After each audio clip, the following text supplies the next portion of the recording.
Friday, and welcome to Collider Movie Talk for movie fans. I'm your host, Sinead DeVries, and this is a daily show where we bring you the latest news from the world of movies, plus some insight into what it all means. Joining me this morning is Dennis Tzeng. Hello, everyone, and welcome back to another brand new episode of Collider Movie Talk. It's Friday. We got a lot of stuff to talk about. A lot of reviews that we have up on the website right now. We have the Kubo non-spoilers review. We have the War Dogs non-spoiler review. And then we also did a Ben-Hur spoilers review. You can check that out on the channel. Also here, host of Collider Jedi Council, Kristian Harloff. What's going on, guys? Welcome back. It's Friday. It's SMO Down day. Yes, and competing in that SMO Down, it's JTE. Ooh. Hey, what's up, everybody? It's hard to call it a competition. I don't think it's going to be much of. Oh, man. Talking smack already. All right, let's get to the first story, which we definitely have to issue a spoiler alert for. You get that graphic up there? Okay, this is a potential spoiler, so if you don't want to hear any more news on Spider-Man Homecoming, just go ahead and mute your computer. All right, so back in March, Disney Channel star Zendaya was cast in a key role in Spider-Man Homecoming, but there were few details given about what that role could be. At the time, Deadline said the character's name was Michelle, which could have been based on Michelle Gonzalez, a character from the comics who becomes Peter Parker's roommate and love interest. However, now The Wrap is claiming that Zendaya is not playing Michelle, but rather a role that would suggest the filmmakers are veering from the comics. According to the outlet, Zendaya is playing Peter Parker's longtime love interest, Mary Jane Watson. Dennis, what do you think about this big character reveal? Well, if this is true, hasn't been confirmed. This is just something that came out from The Wrap from our friend Umberto El Mayambe over at The Wrap. If this is true, then prepare for the internet to light itself on fire and run into a warehouse full of explosives. Yep. I'm sure the chat room is, peacefully talking about this subject matter. So obviously, this is a stark contrast from the iconic look of Mary Jane. However, I never felt like Kirsten Dunst ever represented what Mary Jane was about in those few Tobey Maguire Spider-Man movies. We never got to see Shailene Woodley's one. So obviously Zendaya, how do you pronounce that? Zendaya. She's not going to look like what we know Mary Jane to be, but maybe she can capture some of that spirit that I thought was kind of missing from the original movies. What do you think? That's the whole point. Can she embody the character? If they change her from what she looked like in the comics, who cares? Yes, people are going, oh, she's miscast. How do you know? Did you see the movie? Do you know this new vision of Mary Jane? They have done it once before in the movies. They were going to do it again in The Amazing Spider-Man. It didn't happen, so they're going to try, and they're going to give a woman of color the role of Mary Jane. And if she fits what Mary Jane is and this version of Mary Jane, why not? Take your ignorance and shove it through the toilet bowl. Who cares? It's one thing. If she is bad in the movie, I'm going to be the first one to say that didn't work. But I'm not going to say she's miscast because of the color of her skin. That's ignorant and it's dumb. And if you're the person that's doing it, you should check yourself in the mirror. However, if you've seen her other work and you don't think she's talented as an actress, well, then that's fine. That's your opinion to say so. I don't know enough about her. So to me, if they are indeed casting her because she embodies the character, then let's see what she can do. JT? I mean, I got to echo pretty much just what you said. To me, I don't care what you look like, whether she has red hair, black hair, blonde hair, as long as you get the character right and you're a good actress. Now, I will admit, when I first read this, I'm not familiar with her. I haven't seen her work. So immediately I'm like, okay, well, they must have seen something in the casting. Say this girl has the spirit in acting and just the charisma to bring this character to life on screen. And if I'm just going to trust them because Marvel is really kind of behind this, even though it's Sony Marvel. Marvel's been killing with casting. Right. Is there a bad casting in their cast yet? I think they've been killing at all facets. So I'm going to say, you know what? I don't care what you look like. If you're a good actress and they think you could do it, go ahead and do it. I don't care what you look like. So my only frame of reference for her, though, is I've seen her a few brief scenes in that Disney Channel show, Shake It Up. And the thing is, you can't really judge someone on those because all those Nickelodeon and Disney shows, they have you act a certain way, a very over-the-top theatrical way that I personally don't like, but it's for kids to watch. So that's my only frame of reference for her. So I don't know if she's going to be good in this role or not. Listen, if the trailer comes out and she looks terrible, I'm gonna go, whew, Yeah. she looks terrible. But I'm just gonna wait to see, because you're right. You can't judge off a Disney show. We don't know what else she can do. Shia LaBeouf. That's how she started. You're right. Shia was a Shia great LaBeouf example. started. And that guy is a very solid actor, and we can see maybe this is just how she started her career. So I don't know yet. I want to see, but I'm just saying I'm just going to judge it off of her acting ability once I see the trailer. And if they think that she's good, you're right, JT. They have really done well with their casting, and if she's knocked it out of the park, then that's the reason she is possibly going to get the job. Sinead, what do you think about this casting or potential casting? Yeah, I mean, I don't know anything until I see the movie. I agree with everything that you guys said.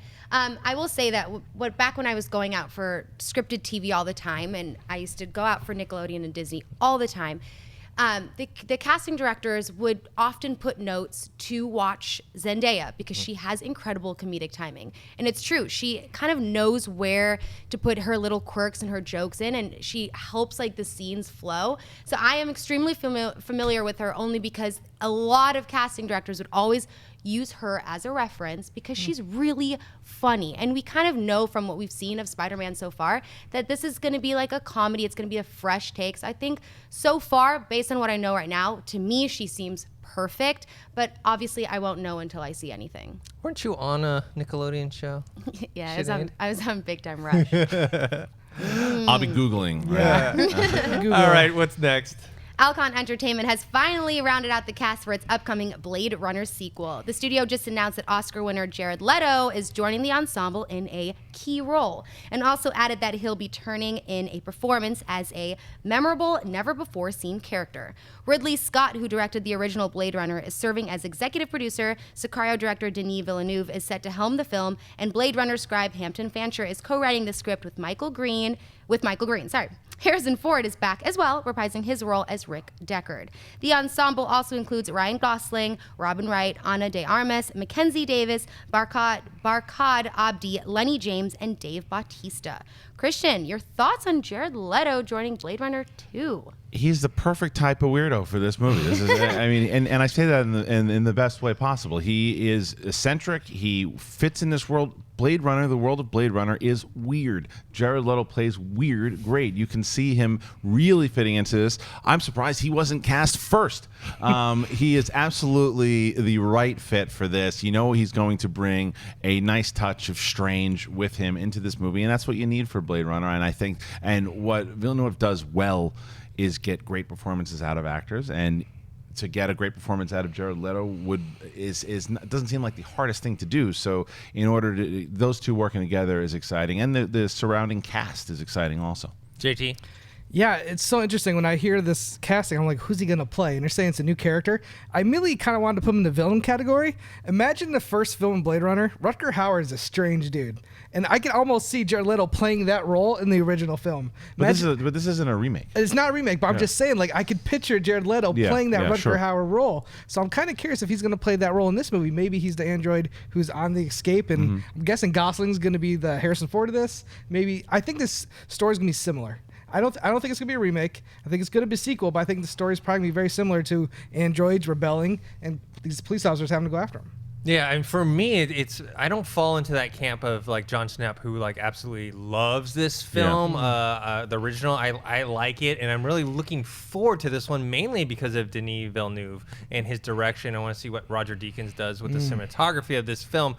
Jared Leto just adding to it, that just makes me more excited because the cast already is filled up with a lot of impressive actors. I'm also wondering, Jared Leto, he's a method actor, there's all these stories about how he got ready for the Joker role, how he got ready for Requiem for a Dream, and I'm just wondering what this role is just to see how far he's going to take it. All right, what's next? Suicide Squad continues to cruise along at the box office. Should it hold on to the #1 spot this weekend, it will be one of just 5 2016 releases to come out on top 3 weekends in a row. A list that includes Deadpool, Zootopia, The Jungle Book, and Finding Dory. But whether or not that happens, Warner Brothers still has something to celebrate. Suicide Squad just crossed $500 million at the worldwide box office. And at this point, analysts are predicting that the film will top out around $600 to $650 million worldwide. JTE, your thoughts on Suicide Squad crossing the $500 million mark at this point in its theatrical run? Good for WB. So many people tweet me like the box office results of this movie because it's a way for them to be like, look how much money it's making. Even though if you didn't like it, it's still a success. I get that. I get it's making its money. That is not my problem with the movie. I'm in the business of watching good movies, not how much movies make in the box office. And I do think it's not a horrible film. I'm with you. Like, I remember, Kristian, you said like it's enjoyable at times, even though you gave a negative review. I was like right there at the edge. I was like, this is a really sloppy, messy movie. But I kind of enjoyed it, so I kind of gave it a passing grade. But that's not what I want from these WB movies. I want good movies. I want movies that aren't split down the middle by fans and critics. Even the fans are split down the middle on this movie. So yes, is it good for them making this money? Yeah, because maybe a sequel could be better. But I'll tell you what, I want to see that Ayer cut. Because for people I talked to that actually seen it, it's a better film. And I think when you watch this movie, it seems so jump cutty throughout the film. I'm just like, I could see maybe there was a good movie in there at one point. Like even Leto's performance, we were just talking about Jared Leto. There's Joker scenes that are just, they jump cut. There's jump cuts with like weird transitions and like special effects. And it just really bothered me. Sure, make all that money, but just do me a favor, make a good WB comic book movie. Kristian? I think it's a good thing that it's making this money, and I think it's going to continue to make money. And I think that what it does for DC movies is it's going to remember they're still young as far as their system, as far as how they're making these movies, who they're putting in charge to kind of lead them. And I think by this movie making the money that it's making, they're going to start making, I think, more decisions to where it's not so many cooks in the kitchen, and they're able to continue to make the movies in their strategy. Because if this movie would have bombed, then they would have had to retool the whole thing. They can continue on the path that they're going and make changes, though. Make good changes, make changes that are just like kind of following one model where you have a general on there kind of leading the way as a Feige type role, and they're doing that. They're setting up that type of system now, and by the movie making this kind of money and being successful, it allows them to do that. And I think as comic book movie fans, you should, no matter if you're a DC fan or a Marvel fan, you should be happy that this movie, because the point that you're saying as far as you just want them to make a good movie, fine. Mm-hmm. But with the money that they're making, now they're going to have the chance to do more of them to give you that good movie. So I think it's a good thing that it's making this kind of money. Yeah, it's not a smash hit, but it's doing solid for them. And, even domestically, I think Batman v Superman only made 330. This is at 230 right now. We'll see where it goes, but it's actually not that far off. Where Batman v Superman made a lot of its money was in the foreign market, which I think Suicide Squad, I don't think it opened in as many. Wasn't it like... it didn't open in China something or something like that, yeah. So there are certain markets that it didn't get to hit, and also it just doesn't have that widespread appeal that a Batman v Superman obviously has. So for them, their expectations for this movie weren't like, oh, this is going to cross $1 billion, this is going to beat Batman v Superman. So I think they can be happy with this and build on top of it as well. Right. All right, guys, now we're on to buy or sell. What do we have first? Directed by Luke Scott, son of Ridley Scott, Morgan stars Anya Taylor-Joy in the title role as an artificial being created in a lab. New clips released for the upcoming film reveal the creation of the title character and the events of the escalating violence that lead to the main crux of the film, which is, now that Morgan appears to pose a threat, what's to be done with her? That's where corporate risk management consultant Lee Weathers, played by Kate Mara, comes in, as she's tasked with making the decision of whether or not to terminate the world's most advanced artificial being. Dennis, do you buy or sell these new clips from Luke Scott's Morgan? I buy them. I definitely get kind of an ex machina feel to them. Luke Scott, Ridley Scott's son, this is directorial debut, so we haven't really seen too much from him that we can judge if this movie's good or not. I mean, the story itself is not novel. We've seen stories about younger people being, in labs and experiments on them. They have abilities beyond human capabilities. So that's not new. It's all going to be in the execution. So we're going to see if he has the chops of his father. The one thing is, I hope this doesn't end up like something like Transcendence, where where it ends up kind of being flat. I mean, we can't tell from the clips, but it's got a great cast, Paul Giamatti, Michelle Yeoh, Kate Mara. And Anya Jo Taylor, I really enjoyed her in The Witch, yeah. so I'd like to see what she does in this type of role. Christian? Yeah, I'm going to buy the clips. I'm actually really excited for this movie because I want to see what Scott can do in a feature film. See, like you said, does he carry the name of his pops? I want to definitely see what he's able to do as a filmmaker, but the cast, and I think that it can go, I'm hoping it goes more towards the road of Ex Machina than anything else with a little bit more of horror. You certainly got some horror elements in Ex Machina, but I'm hoping again it's more like that and less like Transcendence, obviously. But I think that this movie, I'm intrigued. I want to know what happens, and I agree. What's the girl's name from The Witch? Anya Jo Taylor. I think she is really good, and I think that there's something. And we had mentioned this. I think we talked about this movie last week. That there's a bit of Species in there also, and I just think she's a better actress than Natasha Henstridge, if you will. So I want to see what she can do in this role, and even that scene with Paul Giamatti where the emotions kind of come in. That to me shows what we're gonna get from her. And I like when it starts out and you see her as like a smiling kid, and she's running. It's not just this kind of it's Pet Sematary from the beginning. You know, it's like there's something more to her. So I'm excited for this film. JT? Yeah, another movie this reminded me of was Splice. Do you guys remember that Of course, small horror yeah. film? I really enjoyed that film with Adrian Brody. It's really weird. And again, Ex Machina also has that kind of feel to it. The curiosity for me is, one, yes, the son of Ridley Scott. Like, does he have the skills? The son of Scott. What did he learn while probably hanging around all the sets with his father? And it does look like it's kind of set in one location, which is kind of interesting. Again, like Ex Machina. For me, it's the cast. Paul Giamatti, I have a Paul Giamatti rule. Paul Giamatti's in the movie, I will give it a shot no matter what. The guy has never given me a bad performance. He's always good. Oh, I'm coming to get you, Spidey. Forget about Rhino? Okay, yes. Oh, God. Don't forget about Rhino today on the Schmodown. Okay, I don't blame him for that. Coming to get you, Spidey. Wow, I honestly didn't think there was a Paul Giamatti bad There you role go. until that one. But I love the clip in this where he looks like he's trying to get that reaction from the subject, and just like how is she gonna react, and he's just pure Paul Giamatti. I hope he's in the movie a lot. I hope he doesn't have like a small role. Kate Mara, she's fine. I've liked her in some other films, and the guy from Capote's in there. I can't remember his name. Toby Jones. Toby Jones. I think he's another great character actor. So they surrounded these other actors with these fantastic character actors. So I'm thinking that's going to support the film. I'm interested. I'm definitely going to wait till I hear some early reviews, because with a first-time director, it could either go really north or really south. All right, what's next? Accounts of the Donner Party have fascinated many for the past century, and now 20th Century Fox is seizing the opportunity and bringing the tale of pioneers turned cannibals to the big screen. As reported by Deadline, the studio just acquired a proposal for a novel called The Hunger, to be penned by Alma Katsu.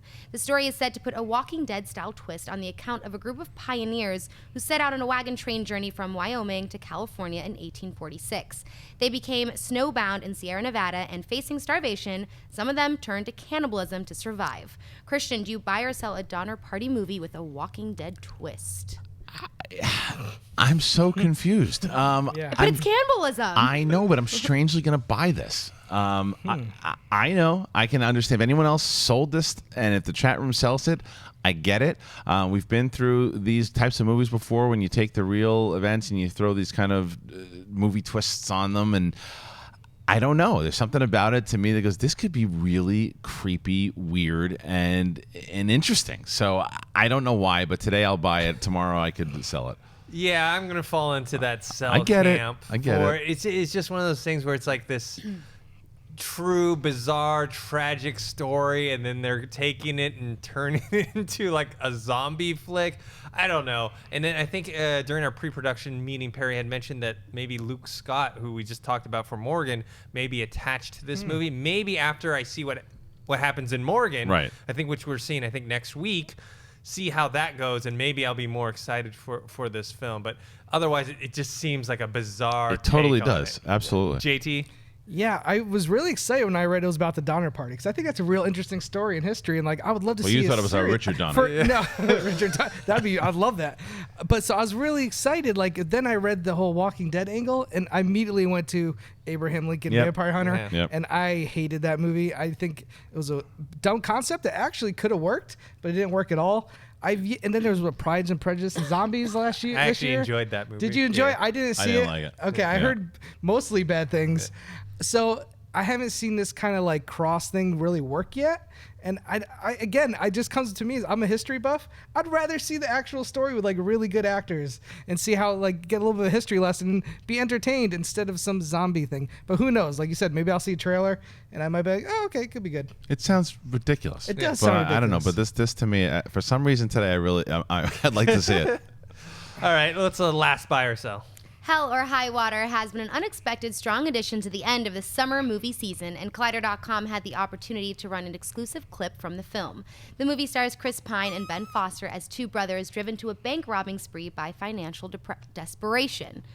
Pine plays Toby, a single father with a clean record, and Foster plays his ex-con brother, Tanner. And the two team up for a series of heists aimed to get back at the big banks that have taken over their lives. JTE, buy or sell this clip from Hell or High Water. I'm going to buy it, and I was more curious when I went to watch this clip to see some Chris Pine, because I like Chris Pine. He's done some movies. I listen to Star Trek or those big summer films, and he did a film called The Finest Hours, which I thought he gave a pretty good performance in. I wanted to see him do something a little different and a little more gritty, but the clip I saw was mostly Ben Foster, which you don't have to sell me on Ben Foster. I've been a fan of that guy for so long. He's so good.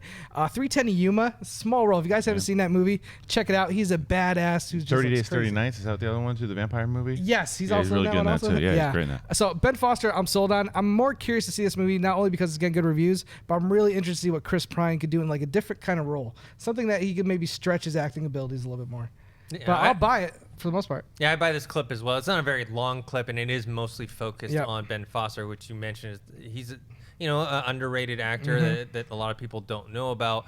I thought even in his performance in The Mechanic with Jason Statham, I thought was very good. I thought you were gonna say Warcraft. I was like, But in this role that we see in this clip, we get a sense of his character, kind of a more kind of cocky, outspoken, trying to smooth talker.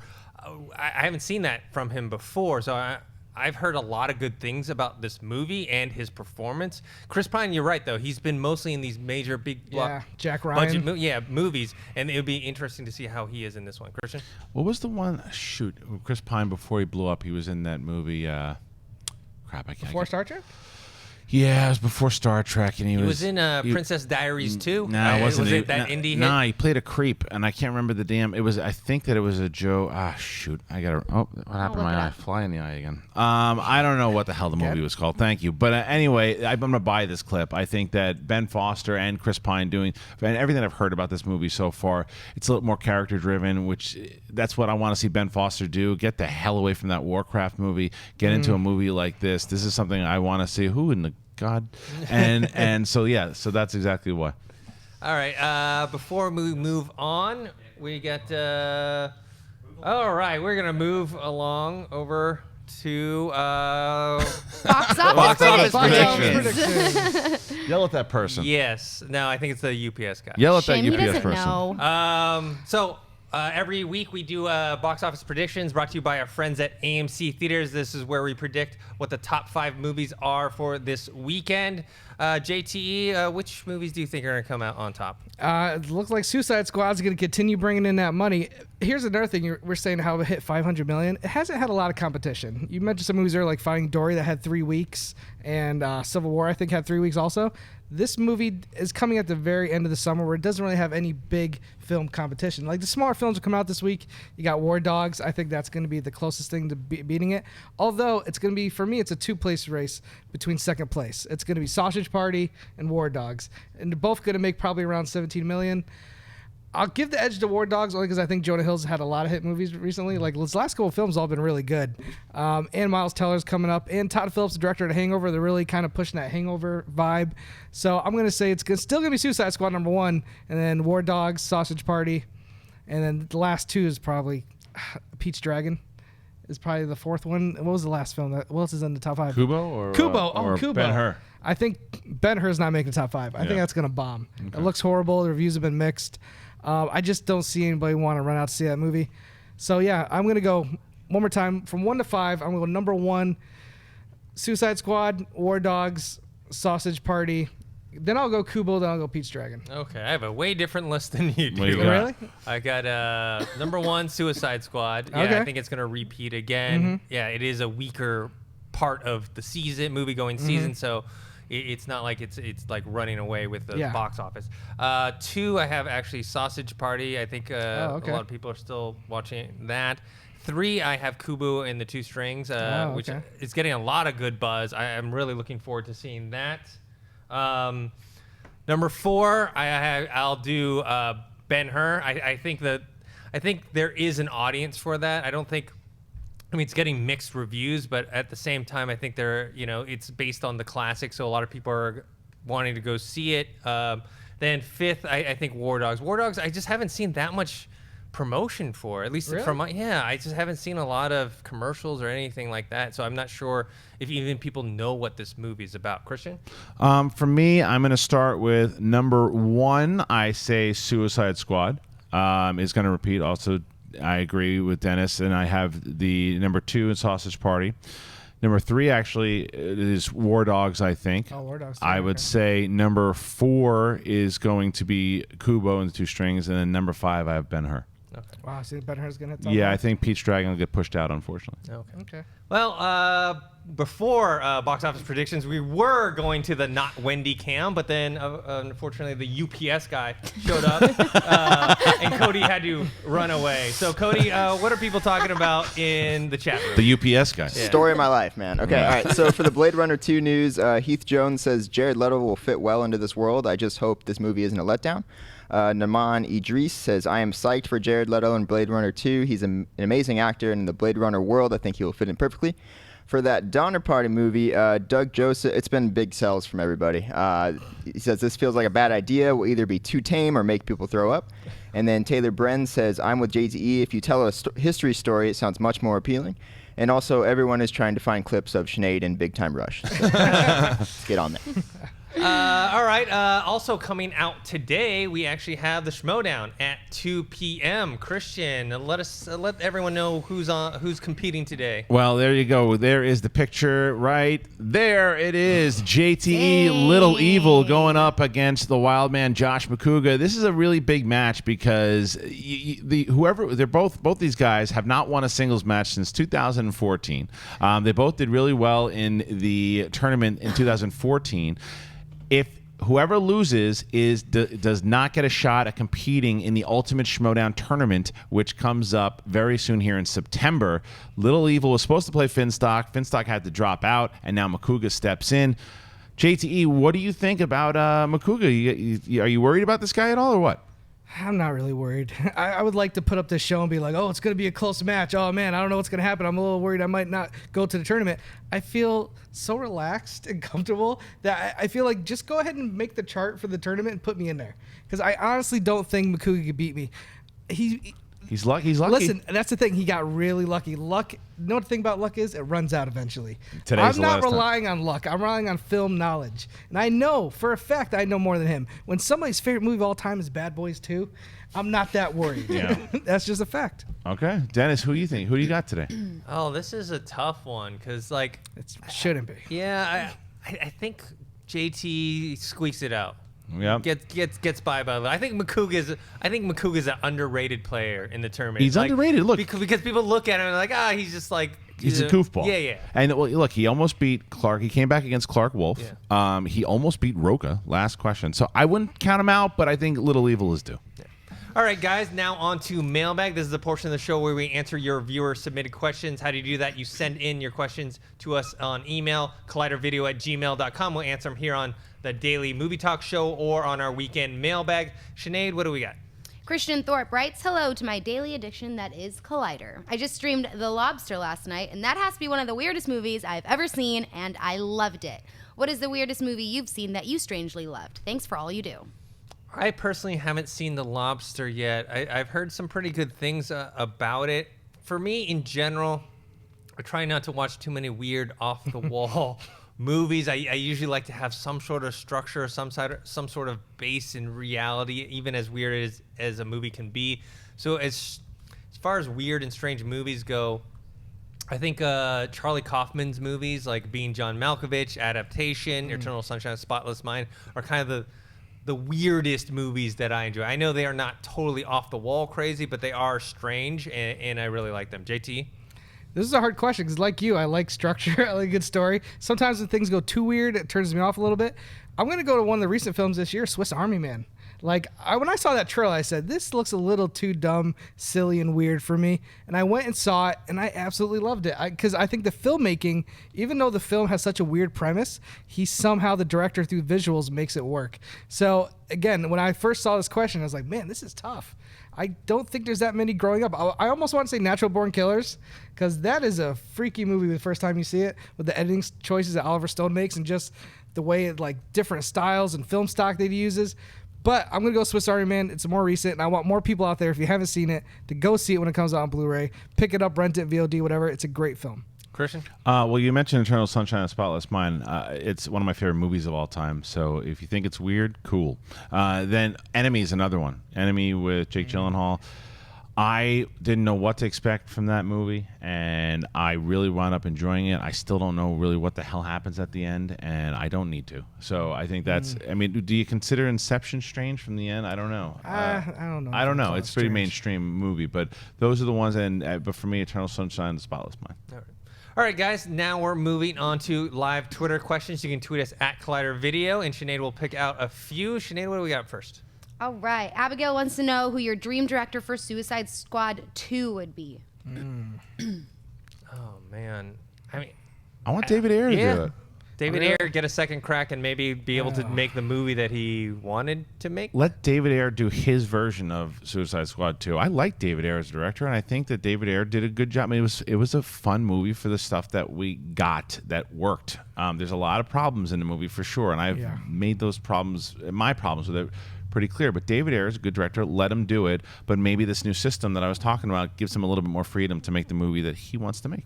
You know, a director that first comes to my mind is the guy who directed the A-Team, Joe Carnahan. I think he has a style that he could do the big budget. A-Team was a little bit of a mess, but the big budget, like, spectacle scenes actually really worked, and the action's really well shot. And he's done stuff like gritty, like Narc, where I feel like he could kind of combine both of those. And he's doing Bad Boys 3, actually, which I'm actually kind of excited to see what he could do with that. So I think he would actually be a really cool director to take over the franchise. The chat room is saying, a lot of them are saying David Ayer. Some people are saying Matthew Vaughn, and then some people are saying James Gunn. Saw a couple of U-Bowls in there. Yeah, oh, yeah. All right, what's next? Jordan Collins tweets, where did the SMO Down questions come from? We have a writer, Chris Shalicki, who does a lot of the questions. He does the majority, I'd say 95%. And when they're not matches that myself or Ellis are in, then we will punch up some of them. But for the most part, Chris Shalicki does the majority of the questions. All right, what's next? Bruce Wayne TDK tweets, what is the first movie you remember seeing at the movie theater? For me, it was The Lion King. One of the Star Wars movies. I'm pretty sure it was. Mine was Empire. Jedi. Mine was Empire. Might have been Jedi for me. Maybe Empire. I can't remember. It was one of them for sure. Oh, God. I hate that this is the first movie I remember. It was Superman 4, Quest for Peace. Oh, man. A horrible film. But as a kid, I loved it. I remember my dad taking me to see it, and I was like, Superman, this is the best thing ever. Then you grow up and you revisit, you're like, holy crap. It's really bad. It is bad. But that's one of the first ones I remember. And for me, it's not, my parents told me I watched some sort of Disney movie. It was my first movie ever at the theater, but the first one I actually remember was Empire Strikes Back. What about you, Sinead? Was it like a few weeks ago? Was that your first movie? My first movie was, well, I don't remember what my first movie was in South Africa. I feel like it was Titanic, and I was like 5 years old, but I went to go see Titanic in the theater because everyone freaked out when it came out in South Africa. In America, though, the first movie I saw in America was called, it was like The Martian. My Favorite Martian. Matt Damon? Oh. My Favorite Martian. My Favorite Martian nice. with Christopher Lloyd? Yes. Christopher Lloyd. It's a weird, terrible movie, but that was it. It's a remake, wasn't it? Of a TV show, I believe. Yeah. All right, what's next?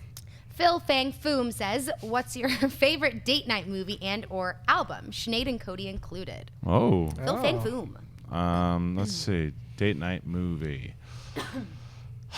Well, I mean, you always got to throw Pretty Woman in there. Yeah, I think Pretty Woman. It was on the other day, and my wife and I were like, let's just turn it on. Cody just walked away from the mic. He doesn't want to answer this question. All right. What about you guys? This he has to shut down mentally. Part of me, I usually go to horror films, but if I was going to go like something just fun, Horror film for a date night? No, for sometimes, yeah. Sometimes a girl likes a horror film. This is where you can end up. Be careful. But I was going to say, if I was going to go to a go-to feel-good movie, I would go Princess Bride. no joke. No joke. There's listen. 3 bodies in my car right now. No joke. True story. True story. Listen, hold on. I killed 3 puppies on the way to the studio. One of the worst decisions I ever made Was killing everyone at the post office. I once killed a man in a UPS office. Okay. I was gonna say I once took a girl on a first date to see The Devil's Rejects, and it was probably the worst decision I ever made. I had no idea what I was going into because that is a hard R, gruesome film. So yeah, probably stay away from the horror films. But something like Insidious, Conjuring. It's not a bad choice. Oh, that's fun. Get them scared. I don't know. Romance movies aren't really my forte. I usually get Usually it's one of those things where I get convinced by a date to go see them, and then I end up, not really caring for them. Sinead, what about you? Well, first of all, don't play horror movies on a first date. I don't think that's that bad of a strategy. Unless you know for a fact that the girl loves Unless horror. if you're going to a Clark Wolf, yes. Yes. Okay, So there unless you you go. know for a fact they like horror, then yes. Okay. But I would be very creeped out if I had to watch like a slasher film on a first date. But I would Let say me see your hands.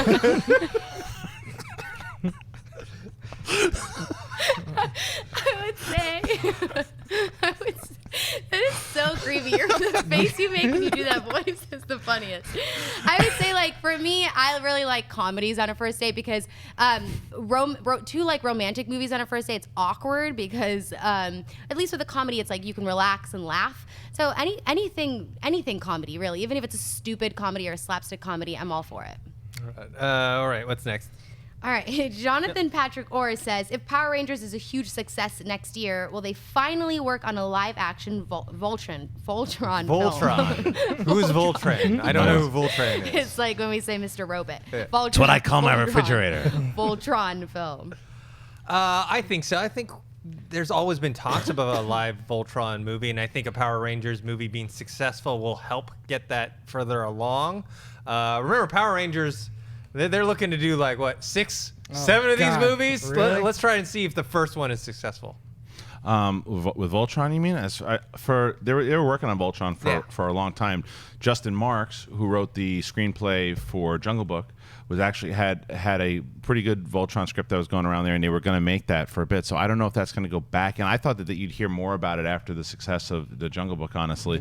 And I think they're also going to probably, once we see kind of what Pacific Rim 2 does, I think we'll see a Voltron movie eventually. JT? I say skip Power Rangers, just give me Voltron. Yeah. I mean, Power Rangers to me is such a ridiculous show. I could go back as a kid, I enjoyed it, but going back as an adult, I don't really get anything out of it. Whereas Voltron, I can still watch as an adult and be like, okay, there's some cool stuff there. Especially the new animated show on Netflix, which I hear is really good. Yeah, I liked it. I You liked enjoyed it? it, yeah. See, it shows that you could do something with that property. Power Rangers are a little more skeptical, so just skip Power Rangers, give me Voltron. All right, what's next? Sticky Icky tweets, will Josh Trank ever get out of movie jail?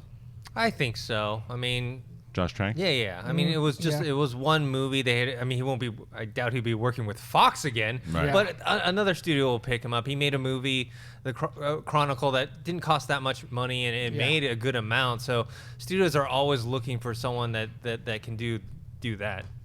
First of all, thank you for the chat room. Smoking Aces was the movie I was looking for before with Chris Pine. Joe Carnahan. Yeah. Okay, so I think Josh Trank will definitely. It's funny. I was talking about him this morning. I think that he's going to wind up doing a smaller film. I think it'll be something in his wheelhouse, something maybe even that he wrote or that he's been very passionate about to show what we love so much about when he did Chronicle. I think that will happen again. I think that he'll crush his next film and then he'll get another shot. Yeah. But that's what you're going to have to do. They're not just going to give him a big studio film. It's not going to happen. That's why he lost the standalone Star Wars movie. There was a lot of reports of his behavior off the set.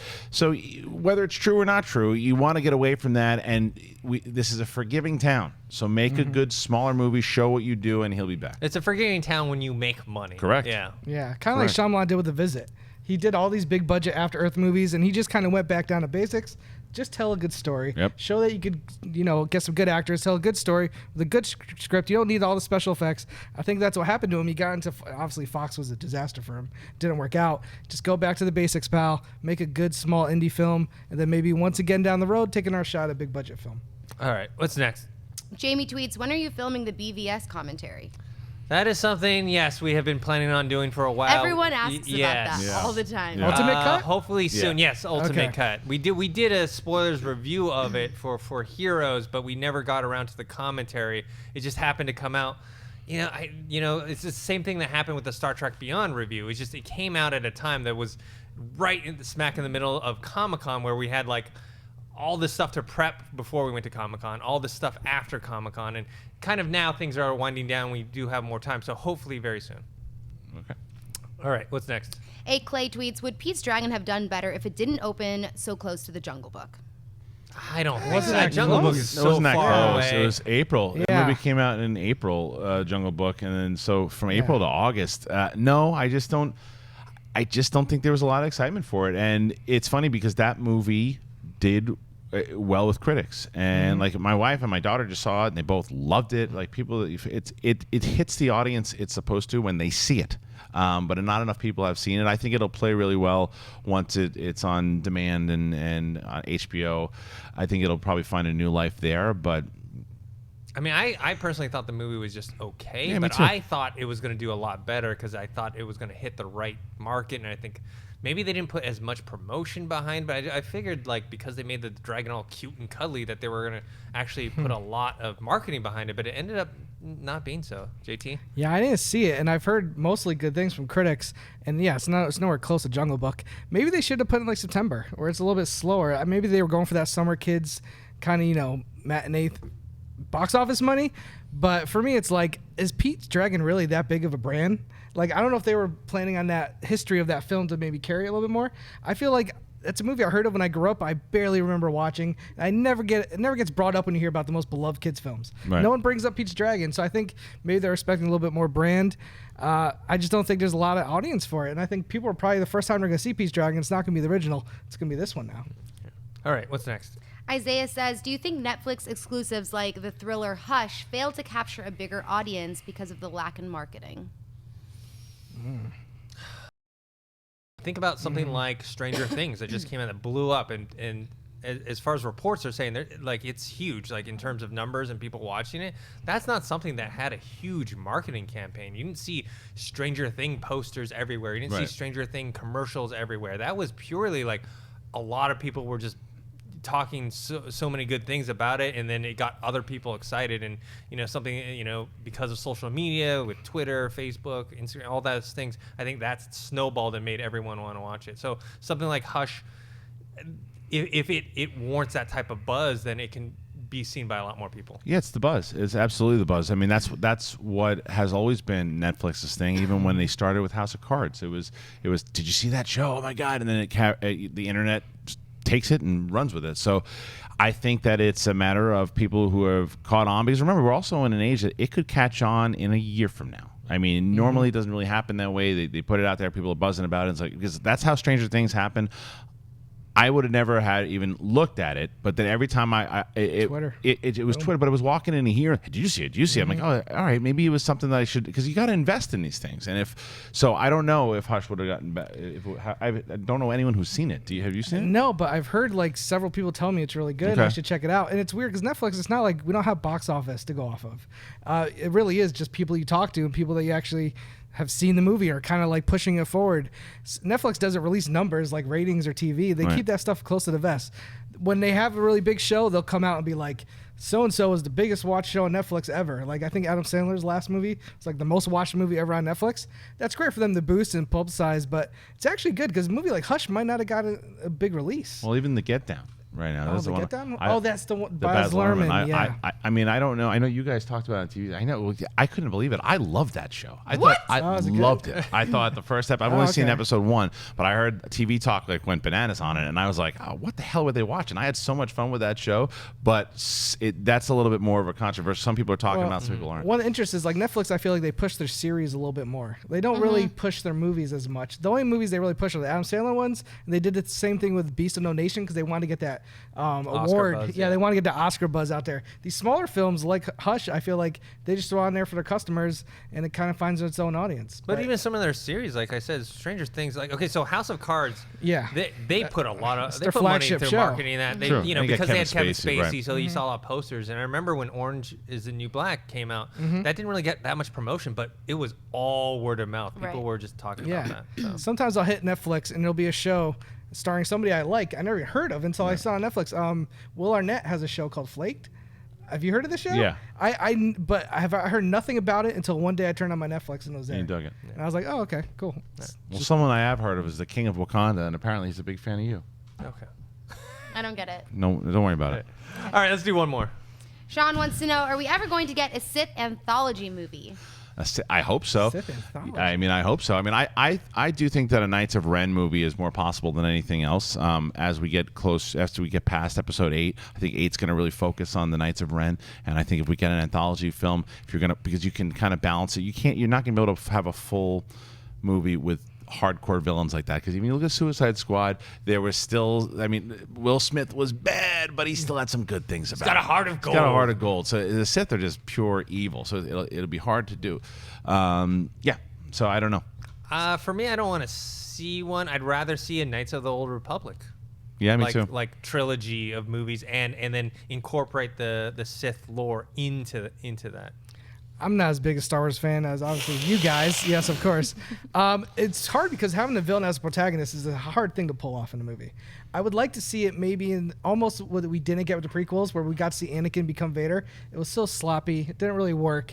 Hayden Christensen was kind of a horrible actor in that whole thing. And I don't blame him because I've seen him do good acting before. But yeah, maybe a movie like it's a trilogy. You start off with somebody who maybe starts off with a Jedi, gets brought back to the dark side, and then you get to see it fleshed out more. A better told prequel trilogy, except for Darth Vader could be another guy, someone you would probably know. I have no idea. Darth Vader? Yeah, he's been in No, the movie. I'm talking about like some Sith guy in the books that, Yeah. was it Bane? Is it Bane like Bane, Barbara? yeah, Bane. Do the Bane trilogy. Why not? All right, there you go. All right, guys, that's it for today's episode. I want to thank the people joining us at the table today. JT, where can people find you? You can catch me on Twitter at JTE Movie Thinks. That works for my YouTube channel where I review movies and trailers and whatever my geek mind feels like doing. Also, I do podcasts. It's been gone for a while, but it's coming back on the Schmoes Know iTunes feed. I basically interview people about the last movie they watched. So it's very interesting. You never know what movie you're going to get every time. Could be something new, could be something old. So it's a very fun podcast. Be sure to check that out. And I'm also on Screen Junkies once in a while. I'm engineering, but sometimes I get in the ring and I fight on movie fights, and I got a pretty good record.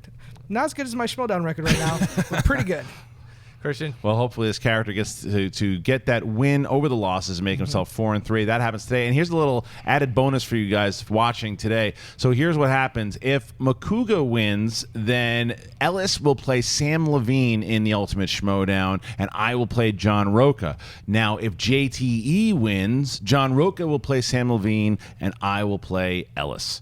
That will happen if JTE wins. And if Makuga wins, it'll be me versus Roca and Levine versus Ellis. So go ahead and check that out. See what happens. The stakes are set. 2 p.m. today on Collider. That Ellis Harloff match is going to look good.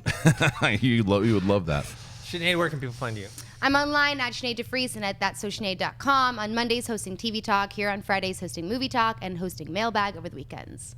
And Cody, while you're not answering the door for the UPS man, where can people find you? You can find me leaving the show midway through to go deal with UPS, and on Twitter at @TheRealCodyHall.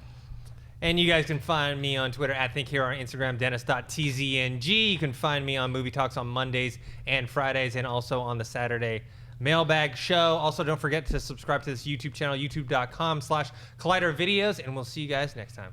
Hey guys, if you like this video, click the thumbs up button. Also, make sure you subscribe to our YouTube channel. It'll help you stay up to date with everything we've got going on here at Collider.